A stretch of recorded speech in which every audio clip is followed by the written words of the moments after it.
Our next guest is an organic chef and urban farmer. He's also a food activist whose mission is to help those in urban areas grow gardens and eat organically. Welcome, Chef Kabui, to the show. Hello, sir. How you doing? Very, very well. Thanks for having me on. We are honored that you are here. Thank you so much. We want to talk a little bit about your story and first off, why you're so passionate about this and urban farming. Why is that so important to you? Food is one of the most political things you ever touch in your life. It's also the most intimate thing that you ever touch in your life. So between the intimacy of food and the politics of food, life happens. And that's why we're here. So there's nothing more political, more important in your health.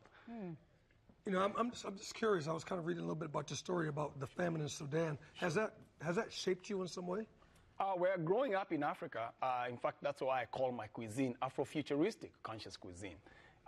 The tagline is the South-South cuisine. It's the global South, which is where I was born. I'm a man of two countries, so I'm a multinational as well, just like corporations are. So I was born in the South, which is the global South, but also I live in the South also. So between those influences is where I come up with Afrofuturistic conscious cuisine. Have you ever tried that? I've never tried You're it. first today, right? I'm Yes, excited about this. Yes. So what made you become a food activist? My dad was involved in the civil rights struggle in my country. He had a restaurant. We had a farm. I grew up in a farm for the first 10 years. And living in the U.S. and being educated at some of really decent schools in the country, I realized that health is very, very important. People say your house is the most biggest investment, but your health is the biggest investment. People call Whole Foods whole paycheck, but I guess they haven't checked the cost of cancer and other lifestyle diseases. They are very, very expensive. Yeah, and to that point, and even in the United States, that we don't eat as clean as we should be eating, as clean as we should be, correct? America is probably one of the bottom-ranking countries that I've traveled to. Relative to its wealth, it's a very, very powerful country. So it's really unfortunate that we would be suffering from the kind of lifestyle illnesses that are so expensive. And obesity is on the rise at a very, very alarming rate. So for that reason, I come up with something that can address that as my own contribution to the United States. So what is it that you're preparing for us today? Yeah, so today I prepare all my food that I prepare are all organic. And some of them I grow as a farmer, as an urban farmer. But they are very mindful of the fact that this food has history in it. So there's always some history in my food, there's always some politics in my food, and there's always a big element of sustainability in it.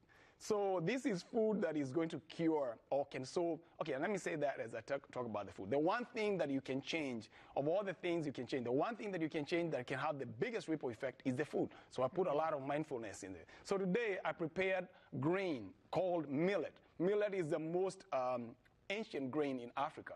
It's very, very easy to grow. We grow it in the U.S., but unfortunately we give it to the birds. The birds are very smart. They eat the grain. So we have millet. So it's very easy to prepare. Then I have multicolor. You know, these are multicolor. They call them melting pot. Yeah. So multicolor bell peppers, organic bell peppers.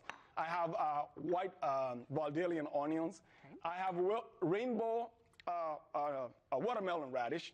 And some onions. I have some fresh rosemary. I have ginger. I have my own Afrobeat spice mix. I have some fresh garlic, some turmeric, some rosemary.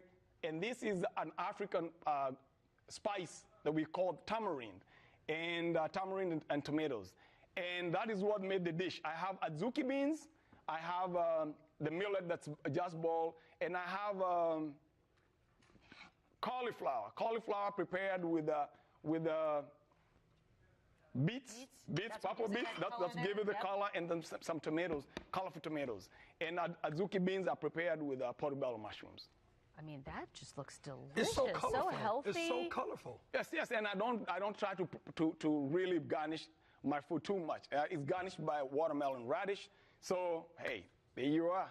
Knock yourself and be Afrocentric. But I like your attitude about food and the way you treat it. Yes. I think that's beautiful. Yes. Oh, thank you. Thank you. Yeah, you wrote an essay called Eating as an expression of self-worth? Yes. And it's part of a book? Yes. With a collection of essays? Yes. What do you, briefly, what do you mean by that? Eating is an expression of self-worth. Self-worth. Okay, so everybody I know, well, when I came to this country, people had were wearing very, very different kind of clothes that they are wearing today. In other words, fashion changed. So people are very easy to catch with fashion. People didn't have, if you saw somebody with dreadlocks, they had to be Rasta. In other words, I say we change all kinds of stuff. People move to good neighborhoods. But my experience in anthropologists, I find that the one thing that changes the least is the food. So you can't tell me you think highly of yourself based on the car you drive. You gotta be more mindful of yourself and consider yourself worthy, but not what you put on the outside, but what you put on the inside. Oh, I like that. That's good. That's good. Where can people find you online? Give us your website. My website is chefkabui.com. That's what it is. Simple. Chefkabui.com, and I'm all over social media. If you Google my name, Jadi Kabui, you'll be able to listen to me on YouTube. And the spelling is there on the screen, just in case you need some help with that. There it is. Chefkabui.com. Might be hard to spell. Thank you so much. I love what you're about. It's awesome. Thank you very much. Such a pleasure to meet you. All right. Very good, too, by the way. Wonderful, wonderful, wonderful. Okay, thank you. Still to come on Charlotte.